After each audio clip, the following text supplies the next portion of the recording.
अरे सुन सुन सुन सुन सुन सुन सुन सुन सुन सुन बाबू खेला देखो रे বাদুর নাচবে ঘোড়া নাচবে আসমান থেকে পয়সা পড়বে আরে বাদুর নাচবে ভেড়া নাচবে আসমান থেকে পয়সা পড়বে আরে শুন শুন শুন শুন শুন শুন শুন শুন শুন শুন বাবু খেলা দেখো রে। হাই, আমি ইপসিতা চলে এসেছি আবার একটা নতুন ভিডিও নিয়ে। তো যেমনটা বলেছিলাম আগের দিন যে কাল আবারও আসবো, তো চলে এসেছি। তো জানি না কতদিন মানে কনসিস্টেন্সি রাখতে পারবো, কতদিন কন্টিনিউটি রাখতে পারবো, কিন্তু যতদিন ভালো লাগবে, যতদিন মনে হবে বলার মতো কিছু আছে, ততদিন অবশ্যই আসবো আসবো আসবো। আর আমার প্রধান যে কন্টেন্ট বলেছিলাম একটা সময় যে আমার প্রধান কন্টেন্ট কে না, ঘোড়া ঘোড়া, তো তাকে নিয়ে আবার নতুন করে কন্টেন্ট করার মতো জায়গা পাচ্ছি, তাই করছি। জোর করে কিছুই ভালো লাগে না, জোর করে কিচ্ছু হয় না। কে বলেছে? কে বলেছে? অবশ্যই মন্দিরা। তো আগের ভিডিওতেই বলেছিলাম যে গোপন খবর শুধু অন্যরা দেবে, আমি সবসময় শুনে যাব, এ হবে না। এরপর থেকে আমার চ্যানেলেও গোপন সূত্রে পাওয়া খবর জানা যাবে। তো আজকে ভিডিওতে অবশ্যই জানাবো গোপন সূত্রে কি খবর পেলাম। তো খবরটা মানে কেন, কি বৃত্তান্ত বলার আগে বলি যে বিষয়টা কি। বিষয়টা হচ্ছে গিয়ে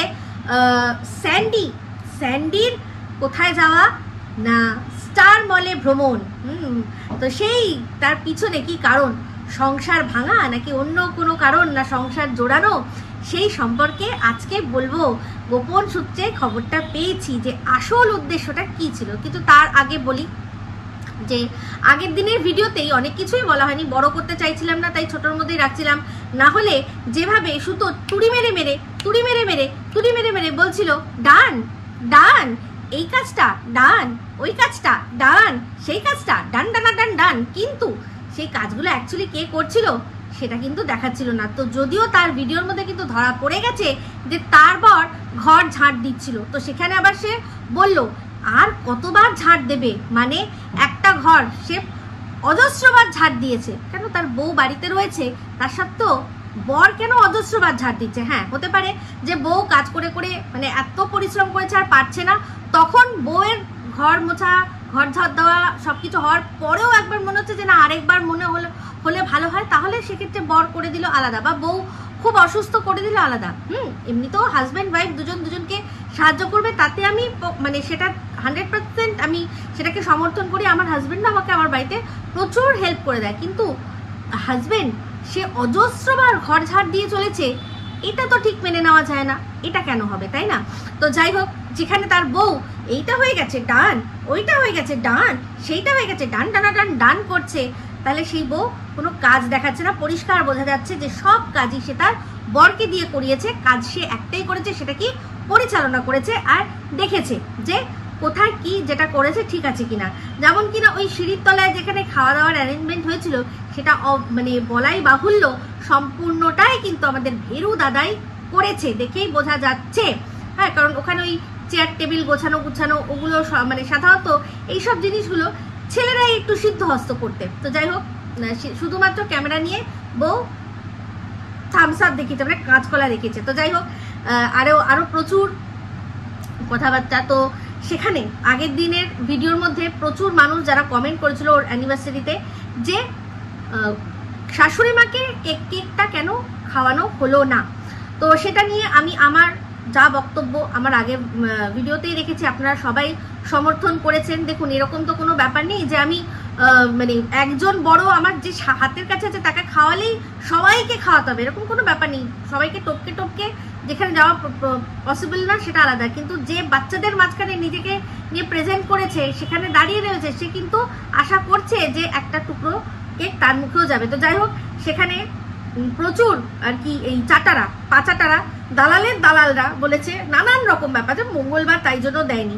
তো তার মানে বোঝাই যাচ্ছে, যেটা আমি আগের ভিডিওতেও বলেছিলাম আর আমার কমেন্ট বক্সে কমেন্টেও আমারই এক দর্শক তিনি বলেছেন যে এই দালাল মানে সুতো দালাল, ঘোড়া দালাল, সেই ঘোড়া দালালের যারা সত্যিকারের দালাল তারা অর্ধেক ওর ভিডিও ভালোভাবে দেখেই না, কারণ সেটা আমি জানলাম কি করে? আমিও কিন্তু ভিডিওটা দেখিনি, কিন্তু আমার কমেন্ট বক্সেই যিনি লিখেছেন তিনি পরিষ্কারভাবে লিখে দিয়েছেন যে যেদিন অ্যানিভার্সারি তার আগের দিন যে ব্লগটা করেছিল সেই ব্লগের মধ্যে পরিষ্কার ও বলেছে যে অ্যানিভার্সারির কেকটা কিন্তু আনা হবে কি মাথায় রেখে, যে কিছু মানুষ আমিষ খায় কিছু মানুষ নিরামিষ খায়, সেইটা মাথায় রেখেই কেকটা অর্ডার করা হয়েছে। তার মানে ওই কেকটা কিন্তু নিরামিষ ছিল, মানে এগলেস ছিল। হ্যাঁ, ধপে চপের এগলেস না, যেরকম কিনা ওই ভবতারিণী মা ভবতারিণী মন্দিরে গিয়ে যেরকম এগলেস বলেছিল আদৌ ওর মধ্যে ডিম ছিল, যেটা কিনা আমরা আস্তে আস্তে শুনতে পেরেছি ডিম আছে তাই গপুকে দিলাম না, ঠিক আছে, সেরকম নয়। অরিজিনালি কিন্তু কেক আনা হয়েছিল কি না এগলেস। তাহলে মঙ্গলবার হলেও শাশুড়িকে দেওয়াতে প্রবলেম কোথায়, তাই না? তো যাই হোক, এই এগলেসটা আনা হয়েছিল কারণ ওদের নিমন্ত্রিত যারা ছিলেন তাদের মধ্যে এক মা আর মেয়ে যারা কিনা সাজাতে এসেছিলেন, যারা গপুকে দিয়েছে, তারা কিন্তু নিরামিষ খায়, তারা ডিম দেওয়া হলে খেত না, সেই জন্যই কিন্তু সেটা মাথায় রেখেই কেক অর্ডার করেছিল। তাহলে যদি সত্যি হয় এই দালালরা ভিডিও ভালো করে দেখে না, আর না হয় তারা মানে যেরকম এই দালালও দোগলামি করে আর মানে নিজের ক্ষেত্রে সব ঢাকে দোষগুলো, এরাও তেমনি এর দোষগুলোর ওপরে একটা বড় দেখে কালো রঙের পর্দা দিয়ে রেখেছে এত বছর ধরে। এটাই বলতে হবে। তো আমি একটাই জিনিস জানি, হতেই পারে ভালোবাসার কোনো মানুষের ভালোবাসার ব্লগার হতে পারে, ক্রিয়েটার হতে পারে, কিন্তু তা বলে তার ঠিককে ঠিক আর ভুলকে ভুল বলবো না। এরকম অমেরুদণ্ডী যেসব আর কি দালাল গোছের রয়েছে, দর্শকরা রয়েছে, তারা কিন্তু ব্লগার বলুন ক্রিয়েটারদের বলুন তাদের কিন্তু ক্ষতি করছেন, ভালো করছেন না। তারাই কিন্তু মানে মিথ্যেটা দেখেও সেটাকে গিলছেনও, উল্টে যারা সত্যি বলছে তাদের কাছে তাদেরকেও কোনোভাবে বোঝানোর চেষ্টা করছে। এটা কোনো রকম ভালোবাসার কিন্তু পরিচয় নয়। আপনি যাকে ভালোবাসছেন তাকে যখন বাসেন তার প্রতি আপনার সেই অধিকারটা আছে তাকে বলার যে এইটা কিন্তু তুমি কেন করলে, এটার অন্যথাও করতে পারতে, উল্টে সেখানে আরো ভালো করে দোষ ঢাকা, এটা কোনো রকম কথা নয়। তো যাই হোক, আরেকটা বিষয় আগের দিন ব্লগের মধ্যে মানে ক্লিয়ার করেছিল কে সুতো, সেটা হচ্ছে গিয়ে ননদ নন্দাইয়ের মুখ কেন ভার। তো যদিও সেখানেও কিছু দালাল গোছের আর কি ভিউয়ার্সরা রয়েছে, তারা কিন্তু বলেছে না না না না আমি দেখেছি ওই সময় এই সময় তারা হেসেছিল, ননদ নন্দাই হেসেছিল, আমি দেখেছি, ননদ কিন্তু হাসছিল, কেক কাটার সময় হাসছিল। তো যাই হোক, যারা ওই মাইক্রোস্কোপিক্যাল হাসি দেখতে পাননি, এই সুতোর ননদ নন্দাইয়ের মাইক্রোস্কোপিক্যাল হাসি দেখতে পাননি, যাদের মনে এই প্রশ্নটা আসছে যে কেন তারা হাসেনি, তারা একটু চিন্তা করুন তো, ওর ননদের আর নন্দাইয়ের জায়গায় নিজেকে রেখে চিন্তা করুন তো। হ্যাঁ, যেখানে আর কি মানে বাড়িতে অনেক বাড়িতে আমরা দেখেছি কুকুর হইতে সাবধান, সেখানে তার বাড়িতে তাদের ছেলেকে একমাত্র সন্তানকে পাঠাতে গেলে মামি হইতে সাবধান আর কি লিখে দিতে হয়। সেই বাবা মায়ের মুখে হাসি আছে থাকে মামির জন্য কিনা, এগুলো সব শোনা কথা যে মামির জন্য মামি এত পড়ায়, হ্যাঁ পড়া না পারলে সারা দিন ধরে রেখে দেয়, কি ধরে সেটা আমরা জানি না, কিন্তু ধরে চেপে রেখে দেয় যে যতক্ষণ না পড়া পারছো ততক্ষণ তোমাকে আমি ছাড়বই না, কোনোভাবে মুঠো করে ধরে রাখবো। তো তার বাবা মা এটা তো চিন্তা করেছে যে ছোটবেলায় হয়তো যে টেস্টটা নিত, এখন বড় হয়েছে অন্য টেস্ট নিচ্ছে, হয়তো মানে আরেকটু কঠিন টেস্ট, যে দেখি তুমি তো বড় হয়েছো এইগুলোও শিখেছো কিনা, এই টেস্ট যদি নেয়, সেই জন্য কি করেছে দূরে পাঠিয়ে দিয়েছে, দেখেছেন। আর সেই কান্না আমরা দেখেছিলাম, সেই কান্না মানে ভাগ্নে চলে যাচ্ছে বিদেশে, কোথায় না চাকরি করতে, তার জন্য মামি কাঁদছে, সেই কান্নার দৃশ্যের সাথে একমাত্র আপনি তুলনা করতে পারবেন বর্ডার সিনেমা দেখেছিলেন তো, সেই সময় যেরকম সুনীল শেট্টি যুদ্ধে যাচ্ছিল আর তার একদিন আগের বিবাহিত সদ্য এক রাতের বিবাহিত স্ত্রী যেভাবে বুক চাপড়ে চাপড়ে আর কি কাঁদছিল, অতটাও মনে হয় তার চেয়েও বেশি এই মামি কেঁদেছে। সেখানে তার বউ কাঁদছিল প্রচুর, তার স্ত্রী কাঁদছিল যে আগের দিনই বিয়ে হলো, একদিন ফুলসজ্জা হলো, তারপরের দিনই চলে যাচ্ছে আমার বর যুদ্ধে। যুদ্ধ মানে অনিশ্চয়তা, কি হবে তার জানা নেই। সেই যে কাঁদছিল, তার যে দুঃখ, তাকেও ছাপিয়ে গেছে মামির দুঃখ, তার মানে আরো অনেক বেশি। তাহলে বুঝতে পারছেন তো, সেইগুলো তো মানুষ দেখেছে, সেই জন্যই যে ভালোবাসা আর বেশি আরো যাতে না বাড়ে, মামির তাহলে কষ্ট হবে, সেই জন্যই কিন্তু দূরে দূরে রাখতে হচ্ছে কাকে না, ভাগনার থেকে মামিকে দূরে রাখতে হচ্ছে। কিন্তু তার জন্য তো এই বাবা মাকেও তার একমাত্র পুত্র সন্তানের থেকে দূরে থাকতে হচ্ছে। তাহলে সেই বাবা মায়ের মুখে কি হাসি আসে? তারা তো ভাবছিল আমরা সবাই এরকম খাওয়া দাওয়া করছি, এই যে আমাদের ভাইয়ের বউ যে সবার পিন্ডি চটকে আমাদেরকে খাওয়াচ্ছে ভিক্ষা করে, কিউআর কোডের মাধ্যমে টাকা নিয়ে ভিক্ষা করে কেসের নামে সেই যে টাকাগুলো নিয়েছিল সেগুলো দিয়ে যে আমাদের পাত পেরে খাওয়াচ্ছে। আরে আমাদের ছেলেটাও তো খেতে পারতো, কিন্তু কি করব? সেই যে টানা হিচড়া করা হয়েছিল একবার মনে আছে, যখন যেই একটা জন্মদিনে বরকে পাশে না নিয়ে এক পাশে বান্ধবীর ছেলে এক পাশে ভাগনা দুজনে দুপাশকে পাশে বগল দাবা করে নিয়ে জোর করে একবার একজনকে কুনি মারে একজনকে হাসি মারে, এরকম ইশারা করে ডাকে। তো সেই সব দৃশ্য সেগুলো তো মাথায় আছে, তাই জন্যই তো বাবা মা তাদের ছেলেকে তো মিস করছে। সেই জন্য আমি জানি না সে ছেলেটা আদৌ ওখানে ছিল কি ছিল না, কিন্তু সামনাসামনি তো আনে না, থাকলে তো নিশ্চয়ই সে সামনে আসতো বা তার কথা একবারও আসতো। যাই হোক, একটা জিনিস লক্ষ্য করলাম, বারবার বলছিল যে আমার তো সব আত্মীয় স্বজনরা সব ভালোই ছিল, আমার ক্যামেরায় খুব ভালো ছিল, কিন্তু যার সাথে সবচেয়ে বেশি ক্যামেরা শেয়ার করে, যে আর কি ক্যামেরায় সবচেয়ে বেশি সাবলীল, তাকেই কিন্তু ব্লগিং এর এই ব্লগের মধ্যে মানে অ্যানিভার্সারি ব্লগের মধ্যে একবারও পাশে নিয়ে তার সাথে স্ক্রিন শেয়ার করতে দেখা যায়নি। তার মানে কার কথা বলছি আমি? অবশ্যই ওর ভাগ্নির কথা। হ্যাঁ, ওর ভাগ্নি সম্পর্কে ভাগ্নি, কিন্তু ওদের সম্পর্কটা খানিক ভাগ্নি মনে হয় না, দেখে মনে হয় যেন বৌদি ননদের মতো সম্পর্ক। এটা মানে হয় না, বয়সের দিক দিয়ে বলছি, মানে ওর যে আসল ননদ তার সাথে ওর মানে যতটা ডিফারেন্স, বয়সের ডিফারেন্স, তাতে দেখে মনে হয় না যে উনি ননদ, দেখে মনে হয় একদম বড় যা, হ্যাঁ মানে প্রায় বা মাসি শাশুড়ি পিসি শাশুড়ি এইরকম একটা চেহারা। কিন্তু ওর যে ভাগ্নিটা আছে তাকে দেখে পুরো মনে হয় যে পাশাপাশি মনে হবে ননদ, মানে ওর হাজবেন্ডের বোনের মতো, একদম ওর হাজবেন্ডের ছোটখাটো তো সেরকমই বললাম, অন্য কোনোভাবে নেবেন না, কিন্তু সম্পর্ক আর ওদের মধ্যে সম্পর্কের বন্ডিংটাও কিন্তু পুরো ননদ আর বৌদির মতো, তাই না? তো সেক্ষেত্রে তাকে একবারও ক্যামেরায় নিয়ে কিন্তু তার সে কিরকম সেজেছে না সেজেছে সমস্ত কিন্তু কিচ্ছু দেখালো না, তাই না?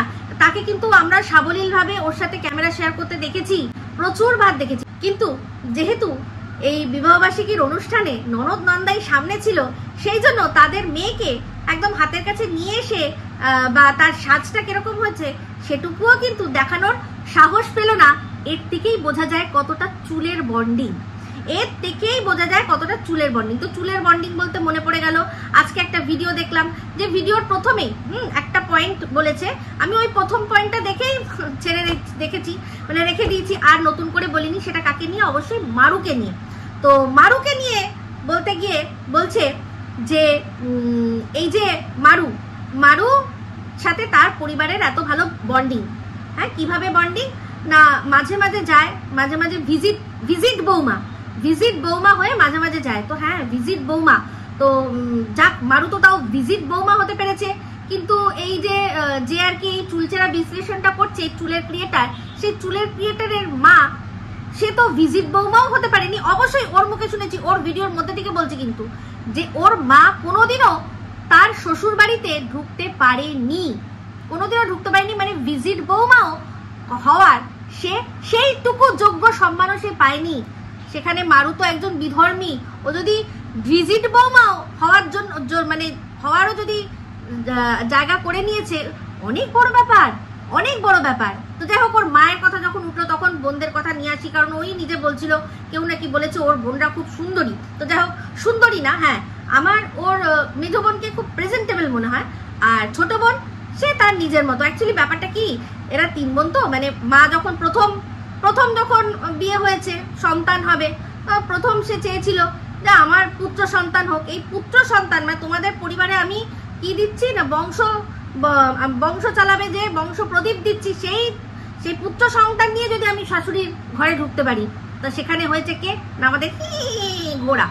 তো মনে প্রাণে পুত্র চেয়েছে বলেই একটু ব্যাপারটা পুত্র এসছে, অসুবিধা নেই কোনো।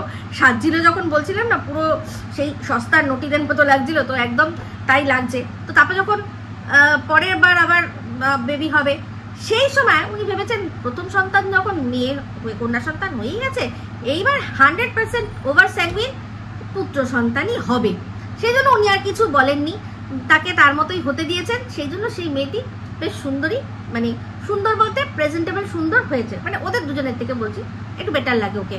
আর সাজ পোশাকগুলো ভীষণ মার্জিত করে, সেই জন্য ভালো লাগে। এখন আমি এর আগে যা সাজ পোশাক তার দেখেছি একেবারেই নয়, নো নো নো নো বাবারে, ওই যা মানে বডি অনুযায়ী একেবারে ড্রেস পরতো না, কিন্তু এখন যা দেখলাম দু একদিন তাতে সাজ পোশাকটা একটু মনে হলো মার্জিত, উগ্র সাজেনি।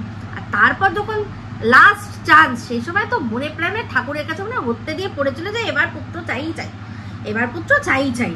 তো সেই জন্য পরে যে আর কি সর্বকনিষ্ঠ যে তার বোনটি হয়েছে তার খুবই মিষ্টি, কিন্তু ওই যে হয় না গার্লি গার্ল ব্যাপারটা নেই, সেই জন্য ওকে না সাজলেই ভালো লাগে। বলছিল আবার আমার তো ছোট বোন সাজেও না, সাজলেই হয় না, সাজটা মানাতে হয়, সাজলেই হয়ে যায় না, সাজটা মানাতে হয়। তো ও যদি সাজে ওকে খুব একটা ভাল লাগবে না, ও যেরকম আছে ওকে সিম্পল ওরকম থাকলেই ভাল লাগবে, ওটাই ওর নিজস্বতা। আর ও নিজের একটা জায়গাও তৈরি করে নিয়েছে, একটা নিজের আইডেন্টিটি তৈরি করে নিয়েছে। তাহলে সেক্ষেত্রে মুখে রং চং মেখে, অতিরিক্ত রং চং মেখে সুন্দর সুন্দর মানে মুখে ভালো রং মাখতে পারছি বলেই আমি সুন্দর, এটা আমি মনে করি না। আমি মনে করি ও ওর মতোই সুন্দর। ও ইভেন এদের দুজনের থেকে না সেজে ও অন্তত মানুষের সমাজের চোখে ও বেটার। এরা যতটা যাই হোক, ছোট মেজ বোনও সুন্দর করে সংসার করছে, সেটাও ভালো। যা হোক, অল্প বয়সে ঘুরে বেড়ানো, তারপর হচ্ছে গিয়ে ওই পানশালায় যাওয়া, ওরকম কে না করে, ঠিক আছে, ওটা কোনো ব্যাপারই না। তো যাই হোক, এই হচ্ছে গিয়ে ব্যাপার। তো মারু তো অন্তত ভিজিট বৌমা হতে পেরেছে, যে বসে বসে আলোচনা করছে, সমালোচনা করছে, তার মা তো ভিজিট বৌমা হওয়াটুকুরও আর কি সেইটুকু সম্মানও সে অর্জন করতে পারেনি তার জীবদ্দশার, শাশুড়ি মায়ের জীবদ্দশায় শুনেছি, ওর মুখেই শুনেছি। তো যাই হোক, সেক্ষেত্রে এবার বলি যে বলছে এগুলো সমস্ত কিছু হচ্ছে কেন কেন কারণ কারণ কারণ কারণ মানি মানি মানি মানি মানি মানি মানি মানি মানি মানি মানি মানি মানি মানি মানি মানি মানি ইয়েস, পয়সা পয়সা পয়সা পয়সা পয়সা।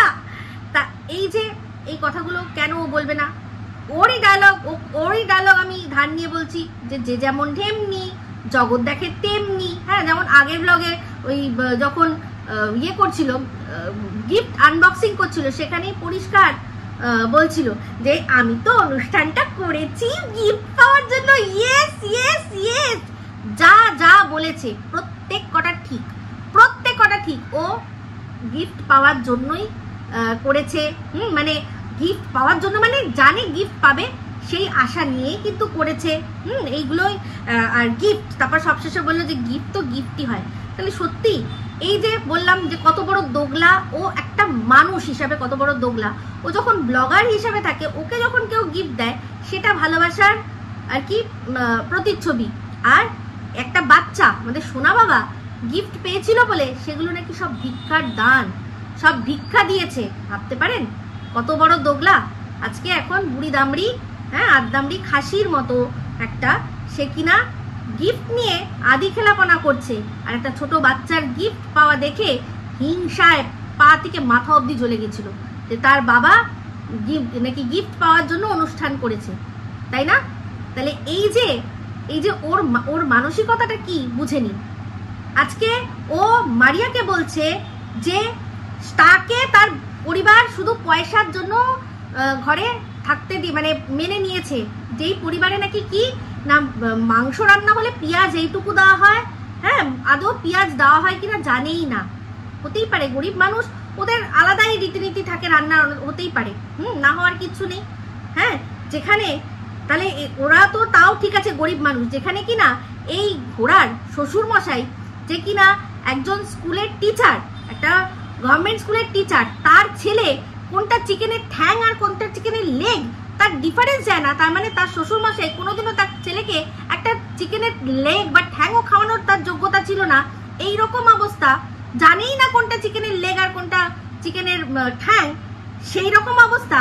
তার কি মানায় এই কথাগুলো মারিয়াদের সম্পর্কে বলতো? ওরা তো আমরা দেখেই বুঝতে পারছি ওরা গরিব, একটা গরিব মানুষকে তারা মানে অল্প পেঁয়াজ দিয়েছে, সেইটা বলে কোন বাহাদুরির ব্যাপারটা আসলো আমি তো বুঝতে পারলাম না।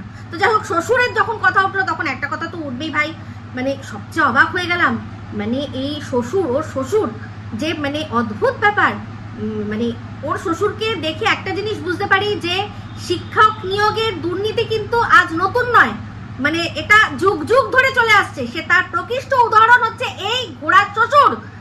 তিনি কি করে মাস্টার মশাই হতে পারেন, আমি সেটা দেখেই অবাক হয়ে যাই ওর মুখের কথা শুনে। যার কিনা জ্ঞান এইটুকুই, যিনি বলছেন বৌমাকে যে তুমি ফেসিয়াল কেন করেছো, তুমি তো ফর্সা, ফর্সা হলে তার ফেসিয়াল করতে লাগে না, মানুষ ফর্সা হওয়ার জন্য ফেসিয়াল করে। হ্যাঁ, মানে এত বড় রেসিস্ট উনি একজন, মানে রীতিমতো রেসিজম চালে যায়। সত্যি কথা বলতে বৌমার গাল এত মানে এরকম ভাবে দেখে কে, যে তার কোনটা দরকার কি দরকার নেই, ফেসিয়াল দরকার কি দরকার নেই, বৌমাকে এত ভালো করে খুঁটিয়ে দেখে কে রে, কে, কোন শ্বশুর?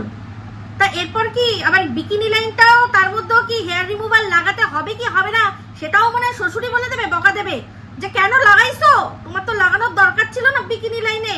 হ্যাঁ, চুল তো কোথাওই নাই, তাকে নাই তো আর কোথায় থাকবে। হ্যাঁ, এই মানে অবাক কাণ্ড। মানুষকে ছোট করতে গিয়ে, নিজেকে উপরে তুলতে গিয়ে কি বলে আর কি বলে না, এই মানে ঘোড়ারূপী গাধা, কিছু তার মাথায় থাকে না। গাধা না, গাধি গাধি গাধি গাধি। হ্যাঁ, আজকে মারিয়া, তার তো মানছি, তাকে তার মেনে নিয়েছে, তাকে মেনে নিয়েছে মানুষ, মানে ওর পরিবার। তার পেছনে ভালোবাসাটা যে একটা কারণ হতে পারে সেটা ওর মনে হবে না, কারণ ও তো যে যেমন ঢেমনি, জগৎ দেখে তেমনি, ওকেও তো মেনে নিয়েছে। আজকে কিভাবে মেনে নিয়েছে, যাদের মানে মানে একটা বাড়িতে একটাই ছেলে, বংশের প্রদীপ জ্বলবে কি জ্বলবে না সেই তার সত্ত্বেও একে মেনে নিয়েছে। কিসের জন্য? পয়সা পয়সা পয়সা পয়সা পয়সা পয়সা পয়সা। তাহলে সে কি করে এই কথাটা বলে, কি করে বলে, ওকে কিসের জন্য মেনে নিয়েছে? আজকে থানা, পুলিশ, মারিয়ার নামে তো কেস কামারি চলছে না, মারিয়ার বাড়িতে তো পুলিশ আসেনি। হ্যাঁ, সেখানে মারিয়াকে তো কমেন্ট বক্সে লিখে যায় না যে তুমি এই মাস্টার মশাইয়ের বৌমা হিসেবে কলঙ্ক। বাড়িতে পুলিশ, মানে পুরো ফ্যামিলিতে এর আগে কোনো পুলিশ এসছে কিনা আমি জানি না, এদের ক্রিমিনাল ফ্যামিলি কিনা, কিন্তু এই সমস্ত সব কিছু সত্ত্বেও বৌমাকে মেনে নিতে কিসের জন্য? ইয়েস, পয়সা পয়সা পয়সা পয়সা পয়সা, এটাই আসল। এটা ওর ঘরের কাহিনী, সেটাকেই ও মারিয়ার শ্বশুর বাড়িতেও চালানোর চেষ্টা করছে। ওরা গরিব মানুষ, ওরা গরিব মানুষ। তাদের একটা আরো একটা ছেলে আছে, একটা ছেলে সে করে ফেলেছে একটা কাজ, সে করে নিয়েছে, কি করবে, কি করবে? ছেলেকে রাগ করেছিল। আরে আজ ইউটিউব আছে, আজ ব্লগিং করছে বউরা, যুগ যুগ ধরে এরকম ঘটনা ঘটছে। তাদের বাবা মারা যখন মেনে নিয়েছে, কি পয়সা ছিল, তখন পয়সা ছিল, সবকিছুকে পয়সা দিয়ে দেখে। জীবনে পয়সাটাই আছে, আর কিচ্ছু নেই। এর এই যে দেখুন না, চলে গেছিল না ফ্ল্যাটে, কেন ওখান থেকে নিয়ে চলে আসলো? কেন নিয়ে আসলো? কারণ ফ্ল্যাটে মানে তাদের ছেলে সবসময় তো পাহারা দিতে পারবে না। সেই সময় মনে আছে কে এসেছিল মনে আছে? হ্যাঁ, আমি জানি মনে আছে, মামি মোয়ে। তো সেই জন্য বাড়িতে থাকলে তাও চোখে রাখা যাবে, কিন্তু ফ্ল্যাটে কে কখন ঢুকছে বেরোচ্ছে কে বলতে পারে? হ্যাঁ, সেই জন্যই মানিয়ে গুছিয়ে নিয়ে আয় রে, চোখের সামনে রাখ, কারণ তুই তো ছেড়ে দিতে পারবি না। তাদের মানে শ্বশুর শাশুড়ি বলেছে তুই তো ছেড়ে দিতে পারবি না, তোর তো আর ঝুটবেও না, আর ছাড়বি বা কেন? হ্যাঁ, ছাড়বি বা কেন? কি আছে, পয়সাগুলো তো শেষে হবেই। লজ্জা করে না, বড় বড় কথা বলে। এটা স্ট্রইনো, যার বরটা একটা স্ট্রইনো। আজকে আমার বর একটা রিলসের জন্য নাটক করেছিল, সেটা নিয়ে কত কথা। হ্যাঁ, এই ঘোড়াই বলেছিল যে হ্যাঁ বরটাকে দিয়ে খাটাই না, যারা অ্যাকচুয়ালি খাটায় তাদের ওই ভিডিওর মধ্যেই ধরা পড়ে যায়, মানে অচম্বিতে ধরা পড়ে যায়। আর যেটা আমার বর করছিল ওটা অ্যাক্টিং। হ্যাঁ, করে, সব করে রান্না করে, তার ছেলেমেয়েরা খেতে ভালোবাসে, পরিবারের সবাই খেতে ভালোবাসে, এটাতে একটু মাস্টার্স করেছে, তাই জন্য। তো যাই হোক, এবার চলে আসি, ওই ভিডিওটা এইটুকুই দেখেছি তাই এইটুকুই বললাম। এবার চলে আসি আসল পয়েন্টে, যে স্যান্ডি কেন গেছিল ওর হাজবেন্ডের সাথে দেখা করতে, মানে ভেরুদাদার সাথে দেখা করতে। কি মনে হয়, সংসার জোড়া লাগাতে? নো, কারণ ওর হাজবেন্ড তো কোনো রকম ভাবে কোনো মানে কিছু বলছিল না, গেছিল আসল খবর জানতে, যে কি কারণে এই যে যেটা হচ্ছে সেটা কেন হচ্ছে, সেগুলোকেই হাতে মুষ্টিগত করে রাখবে পরবর্তীকালে, যাতে এ ওদের বিরুদ্ধে আর মুখ না খুলতে পারে। তখনই সঙ্গে সঙ্গে বলবে যে এই যে তোমাদের অশান্তির কারণটা কিন্তু আমি জানি। তো যাই হোক, কিন্তু এটা তো আরো অনেক বেশি চালাক। এদের তো এটা পুরো গটআপ সেটআপ নাটক চলছিল, পুরো গটআপ সেটআপ নাটক, আমরা সবাই জানি। সেই জন্য স্যান্ডি গিয়ে বিশেষ লাভ করতে পারেনি। আমাদের ভেরু দাদা তার মানে বউয়ের সম্পর্কে কোনো গোপন তথ্য দেয়নি। তো যাই হোক, একটা কথা, এই কেন গেছিল হ্যানা ত্যানা এইসব বিষয় ছাড়া একটা কথা আমি শুনেছি, স্যান্ডি বলেছে যে ও নাকি নখদর্পণে রাখতে চায় কাকে না, এই যে তার ওয়াইফের সাথে যার সম্পর্ক ছিল তাকে, সে কোথায় যাচ্ছে না যাচ্ছে, কাকে নিয়ে যাচ্ছে সেটা নাকি নখদর্পণে রাখতে চায়। কেন? আমি তো এটাই বুঝতে পারছি না। ওই ছেলেটা মানে হুল যদি ঘোড়া আর এদিকে মারু দুজনকে একসাথেও নিয়ে যায়, তাতে স্যান্ডির কি আছে? তার বউ তো তারই পাশে বিছানায় শুয়ে আছে রাত্রে, তার সাথেই তো সংসার করছে, কাটাচ্ছে। তাহলে তার সেই ছেলেটি সেই সম্পর্ক থেকে বেরিয়ে যাকে খুশি নিয়ে ঘুরুক না, বেড়াক না, তাতে তার কি আছে? তো এগুলো শুধু শুধু একটা ফালতু বাহানা না, ফালতু বাহানা না। যেহেতু শুনেছিলাম, বলেছে যে যেহেতু শুনেছি যে দীঘায় নাকি ও গেছিল, তাই জন্য আরো বেশি করে করে দেখতে গেছি, জানতে গেছি। তার বরের কাছ থেকে যদি কিছু পাই সেগুলো রেখে দেবো, পরে তারপর বলবো যে এবার আমার বিরুদ্ধে মুখ খুললেই দেখ সব ফাঁস করে দেবো। এইটাই, কোনো ঘর জোড়া লাগানোর ছিল না। ও গেছিলই ভেতরকার খবর আনতে, কিন্তু হচ্ছে গিয়ে যেহেতু এরাও এক কাটি ওপরে, সেই জন্য এরাও তো নাটক করেছে, তাই জন্য ব্যাস ওরা তো জানে যে এটা নাটক হচ্ছে। আমরা তো সবাই এতদিনে বুঝে গেছি। তো কোনো যদি মানে সত্যি ঘর জোড়ানোর ছিল, কটা ফোন করেছে? হ্যাঁ, টিনাবোন তো খুব করেছে না সন্দীপকে করেছে? হ্যাঁ, তাদের বাড়ি তো আরো কাছে, চলে গেছে টুক করে, হ্যাঁ, যে চলো আমি তোমাকে নিয়ে যাচ্ছি টিনা বোনের কাছে, চলো দেখি কি হয়। হ্যাঁ, গেছে, করেছে। এইসব নাটকের গল্প অনেক শুনেছি। মানে সত্যি কথা বলতে সোমনাথকে এখন আর সোমনাথ বলতে ইচ্ছা করে না। ও স্যান্ডি ঠিক আছে, একদম ঠিক আছে। তো যাই হোক, এটাই হচ্ছে আসল কারণ। আর এটা যারা বিশ্বাস করবেন, না করবেন। কারণ আমি এই জিনিসটা যেখান থেকে জেনেছি, আমার পক্ষে সম্ভব নয় যে সেটা আমি কোনো রকমভাবে আপনাদের কাছে প্রমাণ দেব। যদি আমার কথাটা আপনাদের যুক্তিযুক্ত মনে হয় তাহলে বিশ্বাস করবেন, না করলে আমার কিচ্ছু করার নেই। তো এরকমই আমি কোনো কারোর কাছে খোঁজ খবর নিতে যাই না, কিন্তু উড়ে কোনোভাবে যদি আমার কাছে কোনো গোপন তথ্য আসে, গোপন সূত্রের খবর, অবশ্যই সেটা আপনাদের সাথে শেয়ার করব। আর এটাই বলবো যে এটা আমি কোনো দাবি করছি না, আমি শুনেছি, আপনারা বিশ্বাস করলে করুন, না করলে না করুন, ঠিক আছে? আমার কাছে কোনো প্রমাণ নেই। আর যে বলেছে অবশ্যই মানে আমি মরে গেলেও তার নাম কোনোদিনও সামনে আনবো না, ঠিক আছে? যাই হোক, তো এই বলেই ভিডিওটা এখানে এন্ড করলাম। যদি ভালো লাগে তাহলে অবশ্যই লাইক, শেয়ার, কমেন্ট করতে ভুলবেন না। যারা চ্যানেলটা সাবস্ক্রাইব করেননি তারা সাবস্ক্রাইব করে নেবেন। সবাই ভালো থাকবেন, সুস্থ থাকবেন। আবার আছি খুব শীঘ্র নতুন ভিডিও নিয়ে। টাটা।